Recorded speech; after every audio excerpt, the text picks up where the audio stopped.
Hi viewers, எல்லோருக்கும் வணக்கம். நான் உங்கள் ரகுநாத் பேசுகிறேன். இந்த வீடியோ பதிவு எதுக்காகன்னு பார்த்தீங்கன்னா, வைட்டமின் B12 பற்றி தான் சொல்லியிருக்கேன். ஸோ இந்த வீடியோவை ஸ்கிப் பண்ணாமல் கடைசி வரைக்கும் பாருங்கள். வாங்க ஃப்ரெண்ட்ஸ், வீடியோக்குள்ளே போகலாம்.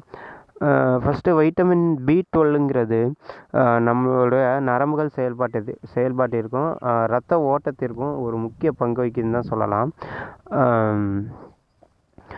இந்த B12 குறைபாடு இருந்துச்சுன்னா என்னென்ன அறிகுறிகள்லாம் வரும்னு பார்த்தீங்கன்னா, கை கால் மரத்து போதல், மனசோர்வு, ஒரு குழப்பமான மன சூழ்நிலை, இரத்த சோகை பிரச்சனை,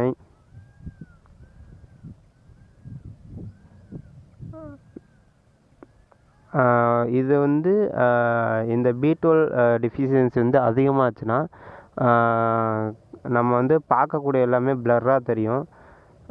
ஸோ இந்த அறிகுறியெல்லாம் இருந்துச்சுன்னா கண்டிப்பாக B12 டிஃபிஷியன்சியாக தான் இருக்கும். இதுக்காக நம்ம என்னென்ன உணவுகள்லாம் சாப்பிட்ணுன்னு பார்த்தீங்கன்னா, மெயினாக அசைவ உணவுகளில் B12 அதிகமாக இருக்குது. அசைவ உணவுகள்னால் மீன், முட்டை, மட்டன், சிக்கன், இது போன்றதுலலாம் B12ங்கிறது அதிகமாக இருக்குது.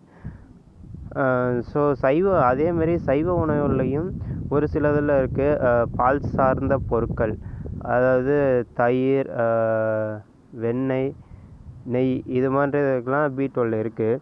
அதே மாதிரி நம்ம முளைக்கட்டிய பருப்பு வகைகளை சாப்பிடும் போதும் அதுலேயும் B12 இருக்குது.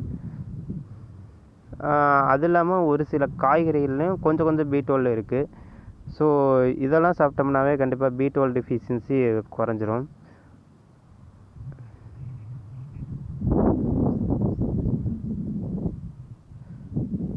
ஸோ இந்த வீடியோ முடிஞ்சது. வீடியோ பிடிச்சிருந்தால் லைக் பண்ணுங்கள், ஷேர் பண்ணுங்கள், மறக்காமல் என்னோடய சேனலை சப்ஸ்கிரைப் பண்ணுங்கள். அடுத்த ஒரு வீடியோவில் சந்திப்போம். நன்றி, வணக்கம்.